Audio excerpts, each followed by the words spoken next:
Hi friends, स्वागत है आप सभी का योद्धा क्लासेस में। और ह्यूमन डिजीज़ के इस महत्वपूर्ण सीरीज़ में आज हम बात करने वाले हैं हेरिडिटेरी डिजीज़ यानी आनुवांशिक रोगों के बारे में। इसमें हम देखेंगे कि कौन कौन से आनुवांशिक रोग हैं, उनके लक्षण क्या होते हैं और किन कारणों से ये होते हैं।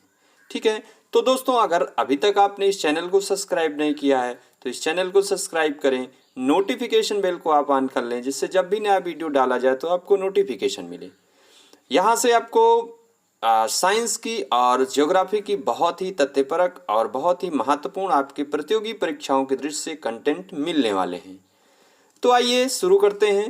पहले आप जान लें कि आनुवांशिक रोग कौन कौन से प्रमुख आनुवांशिक रोग होते हैं और आनुवांशिक रोग हम किन्हें कह सकते हैं। देखिए, जैसे आपको बहुत सारे लोगों को मालूम होगा कि हेरिडिटेरी कैरेक्टर क्या होते हैं, आनुवांशिक लक्षण क्या होते हैं, जो एक पीढ़ी से दूसरी पीढ़ी में ट्रांसफर होते हैं। Character that transfer from one generation to another generation is called hereditary character. Okay, उसी तरह से रोग जो एक पीढ़ी से दूसरी पीढ़ी में ट्रांसफर होते हैं, ऐसे रोगों को हम क्या कहते हैं, आनुवांशिक रोग या हेरिडिटेरी डिजीज। कौन कौन से प्रमुख आनुवांशिक रोग हैं, आइए देखते हैं। पहले नाम देख लेते हैं, फिर एक एक करके हम देखेंगे। यहाँ आप देख पा रहे होंगे colour blindness, haemophilia, Klinefelter syndrome, Patau syndrome, hypertrichosis, Down syndrome और टर्नर सिंड्रोम। इस वीडियो के अंत में मैं आपको बताऊंगा एक ट्रिक जिससे आप आसानी से इन रोगों के नाम याद कर सकते हैं। तो पूरा वीडियो देखें। आइए अब एक एक करके समझते हैं कि ये डिजीज़ क्या है और कैसे होती हैं। तो सबसे पहला इसमें आप कलर ब्लाइंडनेस या वर्णांधता, इसमें होता क्या है, इसमें रोगी को लाल और हरा रंग पहचानने की क्षमता ही नहीं होती है। ठीक है ना। अब इसमें यह मुख्य रूप से पुरुषों में होता है, ये प्रश्न भी परीक्षाओं में पूछे जाते हैं। स्त्रियां इसमें कैरियर का काम करती हैं। कैरियर का मतलब that transfer from one generation to another generation, एक पीढ़ी से दूसरी पीढ़ी में ट्रांसफर करने का काम करती हैं। ठीक, स्त्रियों में कभी कभी ये रोग होता है जब इसके दोनों गुणसूत्र XX प्रभावित हों। यदि एक गुणसूत्र पर वर्णांधता का जीन आ जाए तो स्त्रियां केवल वाहक या कैरियर का काम करेंगी, वर्णांध नहीं होंगी। ठीक है ना। तो इस बीमारी को डाल्टोनिज्म भी कहते हैं। ठीक, ये क्या है, डाल्टोनिज्म भी इस बीमारी को कहते हैं। तो ये हो गया कलर ब्लाइंडनेस। अब आइए दूसरा इसमें देखते हैं हीमोफीलिया। हीमोफीलिया क्या है, हीमोफीलिया भी, इसमें भी स्त्रियां वाहक का कार्य करती हैं। हम सभी जानते हैं कि जब कहीं हमें चोट लग जाती है, घाव हो जाती है, तो हमारा जो रक्त है वो ऑटोमेटिकली 2 से 5 मिनट के अंतर्गत थक्का बनकर जम जाता है, जिससे रक्त का प्रवाह रुक जाता है। ये एक प्राकृतिक प्रक्रिया है हमारे शरीर के अंदर। लेकिन हीमोफीलिया रोग हो जाने पर ये जो रक्त का जमाव है ये नहीं होता और लगातार रक्त का प्रवाह जारी रहता है, यानी रक्त बहता रहता है। अब हम जानते हैं कि रक्त में जो प्रोटीन होता है फाइब्रोनिन, यही जम जाता है जैसे हवा के संपर्क में आता है फाइब्रिनोजन। इसमें से बहुत सारे लोग जानते होंगे कौन सा तत्व सहायता करता है, कैल्शियम। या कौन सा आयन मदद करता है रक्त का थक्का बनाने में, कैल्शियम आयन। और कौन सी विटामिन हेल्प करती है, तो विटामिन के। रक्त का थक्का जमाने में कौन सी विटामिन, विटामिन के। और कौन सा आयन, कैल्शियम आयन। ठीक है ना। तो ये फाइब्रिन प्रोटीन की कमी हो जाती है जिसके कारण रक्त का जो थक्का होना चाहिए, जो जमना चाहिए, क्लॉट बनना चाहिए, वो नहीं बनता है। कई बार ज़्यादा मेजर वुंड होने पर, घाव होने पर रक्त लगातार बहता रहता है और रोगी की मृत्यु भी हो जाती है।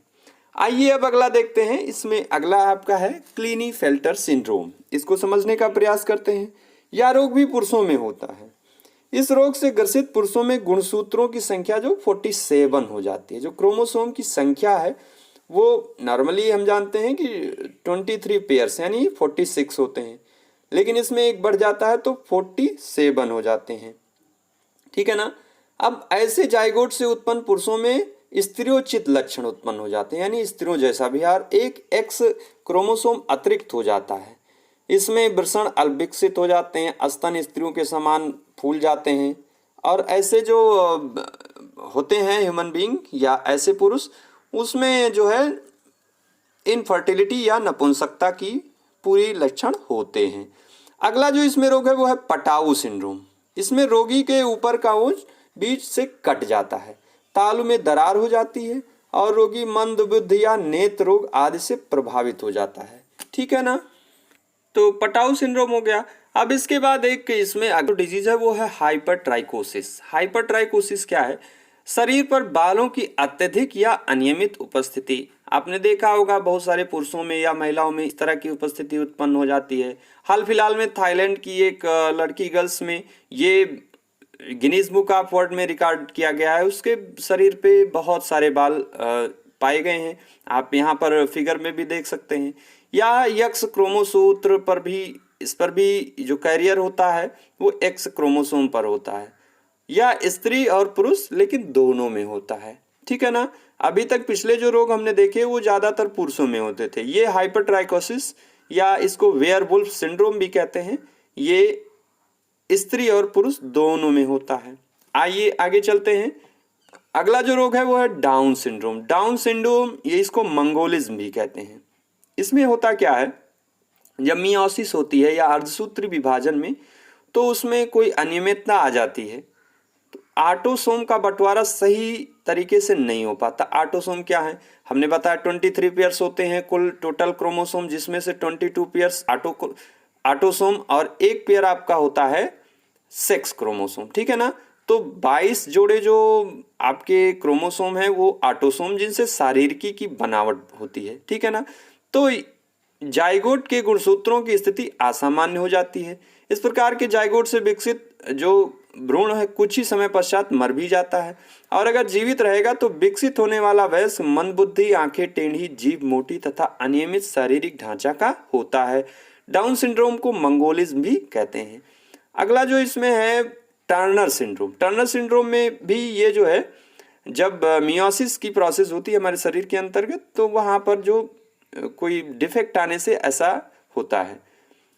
इसमें होता क्या है, कोई भी लिंग गुणसूत्र नहीं होता तथा दोनों लिंग गुणसूत्र XX एक ही अंडे में चले जाते हैं। इस प्रकार जब अंडा सामान्य शुक्राणु से निषेचित होता है तो बनने वाले जायगोट में लिंग गुणसूत्रों की संख्या कम हो जाती है। हाँ, ये रोग स्त्रियों में, प्रमुखता किसमें होता है? स्त्रियों में। और अब गुणसूत्रों की संख्या जब कम हो गई तो कितने बचे? 45 ही गुणसूत्र बचते हैं। ठीक है ना। तो ये इनफर्टिलिटी की स्थिति स्त्रियों में होती है। कद छोटा, शरीर अल्प विकसित होता है। ये टर्नर सिंड्रोम आप याद रखिएगा, ये मुख्यतः स्त्रियों में होता है। बाकी जो रोग आपको बताए गए वो मुख्यतः पुरुषों में होते हैं। हाइपरट्राइकोसिस दोनों में होता है। ठीक। आइए अब मैं आपको बताने वाला हूँ ट्रिक, जिससे आप आसानी से इन रोगों के नाम याद कर सकते हैं। आप यहाँ देख पा रहे होंगे आनुवंशिक रोगों को याद करने की जो ट्रिक है वो एक सेंटेंस है, उससे आप याद कर सकते हैं। वही क्लिप वह हाई डाट, वही क्लिप हाई डाट। वा से वर्णांता, ही से हीमोफीलिया, क्ली से क्लिनीफेल्टर सिंड्रोम, पा से पटाऊ सिंड्रोम, हाई से हाइपरट्राइकोसिस और डा से डाउन सिंड्रोम, टा से टर्नर सिंड्रोम। तो देखा ना दोस्तों, बहुत ही आसान है। आप आसानी से इन रोगों के नाम इस ट्रिक से याद कर सकते हैं। मुख्यतः ये 7 रोग जो है आपके हेरिडिटेरी डिजीजेस के अंतर्गत आते हैं। आनुवंशिक रोग कौन कौन से? वही वर्णांता, haemophilia, Klinefelter syndrome, Patau syndrome, hypertrichosis, Down syndrome और टर्नर सिंड्रोम। तो दोस्तों आज हमने बात की आनुवंशिक रोगों के बारे में। अब इसके अगले वीडियो में हम non communicable disease, other metabolic disease, miscellaneous disease, इसके अगले वीडियो में हम इस पर बात करेंगे। तो रोगों से जो ये संबंधित खासकर रोगों की बात हो रही है वो टॉपिक खत्म होगा। फिर हम आपको इम्यून सिस्टम और बाकी जो चीज़ें हैं प्लांट डिजीज, उससे अगले वीडियो में आता रहेगा। आप सभी पढ़ते रहें, स्वस्थ रहें, व्यस्त रहें। Bye bye, have a nice day.